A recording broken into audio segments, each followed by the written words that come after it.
नमस्कार सर्वांना, शुभ सकाळ आणि श्री स्वामी समर्थ. तुम्हा सर्वांचा माझ्या यूट्यूब चॅनलवर मी विद्या अगदी मनापासून स्वागत करते. तर कशा आहात सर्वजण? मजेत आहात ना? आणि आम्ही पण खूप छान आहोत. आणि आजचा दिवस तुम्हाला खूप छान आनंदाचा जाऊ, तुमच्या सर्व मनातल्या इच्छा पूर्ण होऊत. तर आज आम्ही दोघं मॉर्निंग वॉकसाठी आलेलो आहोत. रोज मी एकटे तर आज मिस्टरांना सुट्टी होती म्हणून आज सकाळी 6:30 वाजता आम्ही दोघेही मॉर्निंग वॉकसाठी आलेलो आहोत. आणि आता वाजलेले आहेत साधारण 7:15 आणि आता आम्ही रिटर्न निघालेलो आहोत. तर पाहू शकता कसा सुंदर असा सकाळचा सूर्योदयाचा व्ह्यू आहे. आणि आता येता जाता असे छोटे मोठे नर्सरी पण दिसतात आणि त्या नर्सरीमधली छान अशी हिरवळ पाहून, रंगीबेरंगी फुलं पाहून मनाला खूप प्रसन्न वाटतं. अशा प्रकारे छान अशी आमची इथं दिवसाची सुरुवात झालेली आहे. आणि आता आम्ही नाश्ता देखील बाहेरच करणार आहोत, कारण मला खायचा होता मसाला डोसा आणि रोज मी एकटी येते त्यामुळे खाऊ नाही शकत. आणि सकाळी असं सगळ्यांनी एकत्र जाऊन बाहेर खायचा योग काही एवढा येत नाही, त्यामुळे मिस्टर कधी पार्सल आणतात. पण ते घरी येईपर्यंत एवढं सॉफ्ट होऊन जातो ना डोसा, तर ती मजाच येत नाही, डोसा खाल्ल्याचा फीलच होत नाही. तर त्यामुळे घरी पण मी बनवते, पण बाहेरचं पण कधीतरी खावंसं वाटतं. तर मला ना खूप छान असा एकदम मस्त गरमागरम क्रिस्पी मसाला डोसा खायचं रोज वाटतं, कारण ह्या स्टॉलवरती एवढी गर्दी असते ना, रोज मी येता जाता बघत असते. पण मी एकटी असल्यामुळे खाऊ नाही शकत आणि पार्सल न्यावं म्हटलं तर मग ते सॉफ्ट होऊन जातं घरी जाईपर्यंत. तर छान असं इथं डोसा तयार होईपर्यंत आम्ही मेदूवडा मागवला होता. तर खरंच खूप छान टेस्ट होती दोघांचीही. डोसा पण एकदम मस्त होता आणि मेदूवडा पण. त्याच्यासोबत दिलेली चटणी, सांबर वगैरे एकदम एवढं परफेक्ट होतं ना टेस्टला. खरंच साऊथ इंडियनला जाऊन खाऊन आल्याचा फील झाला.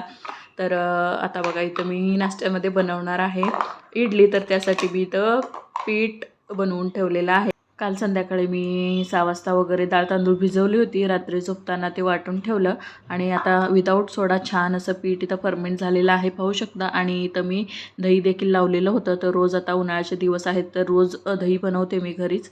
आणि आता इथं आमच्यासाठी चहा उकळतोय आणि चहासोबत आज आम्ही खाणार आहोत टोस्ट आणि जिरा बटर आहेत आणि खारी पण आहेत. तर मिस्टर एवढे वॉकिंगला आले माझ्यासोबत, पण ते पार थकून गेले, कारण त्यांना एवढी रोज चालायची सवय नाही. मी चालते त्यामुळे मला सवय झालेली आहे. माझे पाय वगैरे काही दुखत नाही आणि मी थकत पण नाही. उलट मला आणखीनच फ्रेश वाटतं. आम्ही येईपर्यंत अनु उठली होती, पण श्राव्या अजून झोपलेलीच होती. आणि इथं तुम्ही आता बघितली मांजर. तर जी मांजर जी आहे ती आमचं दार बंद असलं ना तर मस्तपैकी आमच्या गॅलरीत येऊन खेळते, पायऱ्यांवरती छान खेळत असते. आणि आम्ही दार उघडला, थोडंसं जरी आमचा आवाज वगैरे आला ना तर लगेच ती पळून जाते. तर आता चहा वगैरे घेऊन झालेला आहे. तर आता इथं मी घर वगैरे झाडून घेतलं आणि बाहेरचं पण झाडून घेतलं, फरशी पुसली. आणि आता मी इथं झाडांना पाणी घालते. तर बऱ्याच वेळा मी तुमच्याशी माझं मॉर्निंग रुटीन शेअर केलेलं आहे, त्यामुळे जवळपास रोजचं माझं हेच असतं, घर सगळं क्लीन करून घ्यायचं, झाडांना पाणी घालायचं आणि त्यानंतर मग राहिलेली कामं उरकायची. तर मस्तपैकी अनु इथं गॅलरीत बसलेली आहे. तर कधी ती पण पाणी घालायला मदत करते, तिला पण घालायचं असतं पाणी. तर बॉटल पूर्ण भरलेली असेल तर तिला ती हँडल होत नाही, तर थोडं आधी मी घालते आणि नंतर थोडंसं खाली राहिलं ना पाणी मग तिला देते. मग तिला पण छान वाटतं, मी पण झाडांना पाणी दिलं म्हणून आनंद होतो तिला. तर झाडांना सकाळी पाणी द्यायला पाहिजे, कारण आता उन्हाळ्याचे दिवस आहेत ना, तर त्यामुळे पाणी झाडांना पण जास्तीचं पाणी लागतं, त्यामुळे रोज पाणी टाकायलाच पाहिजे. एक दिवस सुकवलं तर लगेच झाडं जी आहेत ती सुकल्यासारखी होतात. तर छान अशी शंखपुष्पीचं फूल उमललेलं आहे. तर मस्त वाटतंय. आपण लावलेल्या झाडाला एखादं फळ असू दे, एखादं फूल असू दे, ते आल्यानंतर केवढा आनंद होतो आपल्याला. आणि शेतकरी तर एवढी पिकं पिकवतो, तर ते छान पीक पिकून आल्यानंतर त्या शेतकऱ्याला केवढा आनंद होत असेल ना. तर खरंच खूप छान वाटतं. तर ही बघा रताळ्याची वेल कशी एकदम भरत चाललेली आहे खालच्या साईडला. तर बाहेर झाडांना पाणी टाकून झालं, तर आता इथं मनी प्लॅन्टला पण मी पाणी टाकते. तर हे पाणी टाकलं ना तर हळूहळू ते खाली मातीमध्ये मुरतं. तर आणि आता ही पानांना पण मी स्प्रे मारून देते, त्यामुळे ही पानं जी आहेत ती छान हिरवीगार टवटवीत राहतात. तर बाहेरच्या झाडांना काही मी आता स्प्रे मारत नसते, कारण आता कामाची गडबड आहे, अजून बरीच कामं उरकायची आहेत मला. आता श्राव्याच्या शाळेला सुट्टी आहे, त्यामुळे तिला तयार करायचं, तिला आणायचं सोडायचं, हे सकाळच्या रुटीनमधलं थोडंसं काम आता हलकं झालेलं आहे. पण आता अंघोळ वगैरे उरकून नाश्ता, देवपूजा वगैरे सगळं बाकी आहे. तर आता चहा घेऊन झालेला आहे सगळ्यांचा. तर आता पाणी पण झाडांना देऊन झालं आहे. आता अनुला स्प्रे पाहिजे होता, ती म्हणत होती झाडांना मी पाणी मारते, तर तिचं इथं खेळणं चाललेलं आहे स्प्रेसोबत. तर नंतर मला जेव्हा वेळ भेटेल दुपारी सगळं काम उरकून झाल्यानंतर तेव्हा मी सगळ्या झाडांना परत स्प्रे मारेन. कारण उन्हाळ्याचे दिवस आहेत, जसं आपल्याला पाणी लागतं तसं झाडांना पण लागतंच पाणी. तर तेव्हाच ते छान टवटवीत राहतात मग. तर आता इथं सगळ्यांचं आमचं अंघोळ वगैरे झालेली आहे. श्राव्याचं पण अंघोळ झालेली आहे आणि ती आज मला मागे लागलेली, मम्मा लायनर लाव. तर तिला मी लायनर लावलेले आहे आणि मस्त असा तिला लायनर लागतो, एवढा मस्त लागतो ना एका स्ट्रोकमध्ये. लायनर लावल्यानंतर तिचे डोळे खूपच सुंदर दिसतात. अनु मात्र अजिबात लायनर किंवा काजळ वगैरे लावून घेत नाही. आता मी आलेली आहे किचनमध्ये नाश्त्याची तयारी करायला. तर सांबारसाठी मी जेवढ्या पण घरात भाज्या होत्या तेवढ्या सगळ्या घेतलेल्या आहेत. आणि इडलीचं पीठ पाहू शकता, मगाशी केवढं होतं आणि आता केवढं वरती फुलून आलेलं आहे. तर उन्हाळ्याच्या दिवसामध्ये खूप कमी वेळामध्ये खूप छान असं विदाऊट सोड्याचं पीठ जे आहे ते फर्मेंट होतं. तर आता बघा इथं श्राव्या जे आहे त्यांच्या अंघोळीचे टावेल वगैरे टाकते इथं सुकायला. आणि अशी मुलांची थोडीफार छोट्या छोट्या कामांची मला मदत देखील होते बरं का. आणि खूप छान वाटतं मला मुलं जे स्वतःहून ते करतात ना. आणि हलकी फुलकी कामं आपण मुलांना करू द्यायची, त्यांना चांगली सवय लागते आपापली कामं आपण स्वतः करायची. तर आणि माझं एवढं सगळं आवरून होईपर्यंत मिस्टरांनी वॉकिंग करून आल्यानंतर चहा घेतला आणि त्यानंतर मस्त असे त्यांनी झोप काढून आता परत उठलेले आहेत त्यांनी. तर अजून त्यांची अंघोळ वगैरे बाकी आहे. तर आता तोपर्यंत मी माझी किचनमधली कामं उरकून घेते, देवपूजा करते. तर इथं म्हटलं आधी सांबारसाठी डाळ भाज्या वगैरे कुकरला लावाव्या, इडल्या वाफायला ठेवाव्या आणि मग देवपूजा करायला बसते. कारण तोपर्यंत हे पण मग छान शिजून होईल म्हणून. आणि देवपूजेला पण अर्धा ते पाऊण तास मला वेळ लागतो. तर तोपर्यंत हे छान इडल्या पण वाफवून होतील आणि सांबारचं जे भाज्या डाळ वगैरे आहे ते पण शिजून होईल. तर मस्त मग देवपूजा झाली की सांबार बनवता येईल म्हणून मी इथं आता कुकर लावून घेणार आहे. तर थोडीशी तुरीची डाळ आणि मी इथं भाज्या होत्या शेवगा, टोमॅटो, कांदा, बटाटा, वांगी. तर एवढ्या भाज्या होत्या तर एवढा घेतलेला आहे. अजून तुम्ही दुधी भोपळा किंवा लाल भोपळा असेल तर ते सुद्धा तुम्ही ॲड करू शकता. तर खूप छान अशी टेस्ट येते सांबारला.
इडलीसाठी मी इथं इडली पात्रात पाणी उकळायला ठेवलेलं आणि इडली प्लेट्सना तेल लावून मस्त अशा इडल्या मी ह्याच्यात इडलीचं बॅटर जे आहे ते ओतून आता हे वाफवून घेते. तर पाहू शकता पीठ जे आहे विदाऊट सोडा खूप छान असं फर्मेंट झालेलं आहे. तर सोडा कधी पण कमी खाल्लेला चांगला आहे. कुठल्याही पदार्थामध्ये जर आपण सोडा घातला ना तर ते पदार्थ आपल्याकडून जास्त खाल्लं जात नाही आणि ते खाल्ल्यानंतरसुद्धा खूप हेवी फील होतं. तर त्यामुळे होईल तितका सोड्याचा वापर कमीच करायचा. तर आता छान अशी देवपूजा मी इथं करते आणि मस्त अशी आज देवपूजेसाठी छान सुंदर अशी फुलं आहेत. गुलाबाची फुलं मिळालेली आहेत आज मला देवपूजेसाठी आणि शेवंती, झेंडू अशी सगळ्या प्रकारची फुलं आहेत. आज पहिल्यांदाच मला देवपूजेसाठी अशी छोटी छोटी गुलाबाची फुलं मिळाली, जे की खूप छान वाटतात देवपूजेसाठी. तर सहसा इथे मी राहते तिथं मिळत नाही, पण मला आज ना सकाळी वॉकिंग करतानाच तिकडे खूप लांब मिळाल्या, तर मी घेऊन आले. तिथे पण रोज नसतात, पण आज होते, दिसले मला म्हणून मी घेऊन आले. तर छान अशी देवपूजा मी इथं करून घेते.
छान अशी देवपूजा, रांगोळी सगळं झालेलं आहे आणि आता मी इथं चटणी बनवायला घेते. तर हे खोबरं जे आहे ते काल आम्ही नारळ पाणी पिलं होतं, तर त्याच्यातलं जी मलाई असते ती खूपच जास्त कडक होती.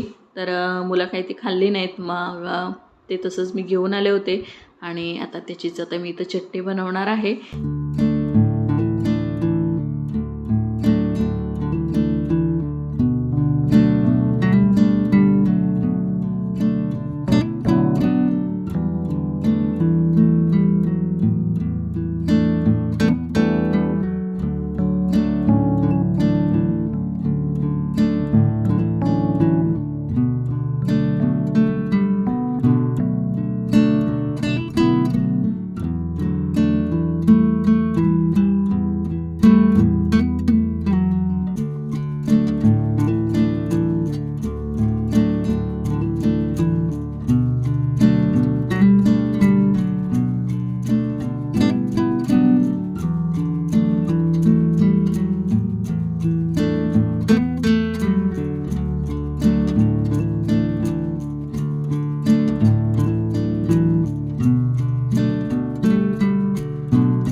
खोबऱ्याची चटणी मी मिक्सरला लावून वाटून घेतली. आता चटणीला फोडणी देते आणि आता त्याच कढईत इथं सांबार बनवायला मी घेतलेलं आहे. चटणीला फोडणी टाकली आणि इथं डाळ आणि जे भाज्या कुकरला मी लावल्या होत्या तर त्याच्यातलं शेवगा जो आहे मी काढून घेतला आहे आणि डाळ आणि भाज्या अशा प्रकारे छान असं एकजीव करून घेते, म्हणजे स्मॅश करून घेते. तर मिक्सरला लावून फिरवून घेतलं तरी चालतं. मी इथं स्मॅशरनीच छान असं स्मॅश करून घेतलं आहे आणि मस्त असं सांबार पण इथं मी बनवून घेतलेलं आहे. तर सांबार जे आहे जेवढं आपण पातळ बनवू ना तेवढं टेस्टी लागतं. म्हणजे परत मी त्याच्यात पाणी ॲड केलं आणि थोडंसं लिंबू देखील पिळला वरून, तर छान अशी टेस्ट येते मग सांबारला. छान आंबट तिखट गोड असं थोडंसं गूळ पण मी याच्यात घातलेलं आहे आणि एकदम शेवटी मी त्याच्यात शेवगा टाकलेला आहे. आणि इथं इडल्या पण वाफवून झालेल्या आहेत आणि थंड पण झालेल्या आहेत. तर थंड झाल्यावर इडल्या काढल्या ना तर छान निघतात. तर अनन्या श्राव्याला भूक लागली होती. आम्ही दोघांनी तर नाश्ता केला होता सकाळी, पण त्या दोघींनी फक्त चहा खारी टोस्ट वगैरे खाल्ला होता, तर त्यांना भूक लागलेली. आणि पहिल्यांदाच असं झालं होतं की आम्ही लेकरांना सोडून पहिल्यांदा काहीतरी बाहेर खाऊन आलो होतो दोघं पण. तर त्यांना भूक लागलेली आता. तर चटणीसोबत त्या दोघींना आधी मी दिली इडली. तर सांबार काही त्यांना एवढं जास्त आवडत नाही. श्राव्या एखाद वेळेस खाल्ली तर, पण अनन्या फक्त चटणीसोबतच खाते. तर आता माझ्याकडे फ्रेश कोथिंबीर नव्हता, पण आता हे मी इथं कोथिंबीरची पावडर बनवून ठेवलेली आहे. ह्याच्या डबा भरून मी ठेवला होता, आता ते संपत आलेलं आहे. आता उन्हाळ्यामध्ये ना जास्त कोथिंबीर मिळत नाही आणि मिळाली तरी ती खूप महाग असते. त्यामुळे अशा प्रकारे थोडीशी पावडर मी बनवून ठेवत असते आणि ज्यावेळेस वाटतं ना ह्या पदार्थाला कोथिंबीर घालणं गरजेचंच आहे त्यावेळेस मग त्याच्यात मी ही कोथिंबीर पावडर घालत असते. त्यामुळे खूप अशी छान टेस्ट येते. पातळ भाज्या डाळीला वगैरे ही कोथिंबीर घातली ना सुकलेली तर खूप छान टेस्ट येते. तर सांबारला आता सर्वात शेवटी मी इथं सांबार मसाला घातलेला आहे आणि आता हे फक्त आता सांबार मसाला घालून 5 मिनटं उकळवून घेते आणि त्यानंतर मग मिस्टरांसाठी ताट वाढून देते. त्यांचं पण आता आवरून झालेलं आहे आणि सांबारला कलर पाहू शकता तुम्ही किती सुंदर आलेला आहे.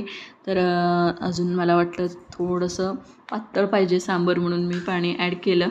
तर आता याला एक उकळी काढते आणि त्यानंतर आता मिस्टरांना देते वाढून आणि मग मी पण वाढून घेते. तर आता इडलीचा सेकंड बॅच पण मी इथं लावलेला आहे. तर मग नंतर मुलांना जेव्हा परत भूक लागेल त्यावेळेस मी त्याचा इडली फ्राय बनवून देईन. सांबार तर असेलच शिल्लक. तर सांबार खूपच मस्त झालेला. तर चटणी पण मला वाटली होती चांगली नाही होणार, कारण खोबरं जे होतं ते खूपच कोवळं होतं, पण चटणी पण खूपच छान झाली होती. तर आता बराच उशीर झाला होता, साधारण 11 सव्वा 11 वाजत आले होते आम्हाला नाश्ता करायला. तर आज दिवसभर मग इडली, परत भूक लागली की इडलीच, कारण आत्ता काही जास्त खाल्लं जाणार नव्हतं कारण नाश्ता केलेलं होतं, तरी पण गरमागरम बनवलेलं आहे म्हणून पोरांना पण भूक लागलेली होती. तर त्यांना आधी वाढून दिलं चटणी आणि इडली. नंतर मग श्राव्या आमच्यासोबत सांबार इडली वगैरे पण खाल्ली. तिचं आता खाऊन पण झालं. चटणी इडली दिली होती ती पोट भरलं म्हणून बस म्हटली ती. तर नंतर परत मी खाताना माझ्यासोबत पण खाल्ली. तर मी काही लगेच नाही खाल्लं, आधी मिस्टरांना वाढून दिलं आणि नंतर थोडा वेळ मी बसले आणि कारण सकाळपासून माझी धावपळ चालूच होती. आणि मग मिस्टरांचं वगैरे खाऊन झाल्यानंतर मग मी खाऊन घेतलं.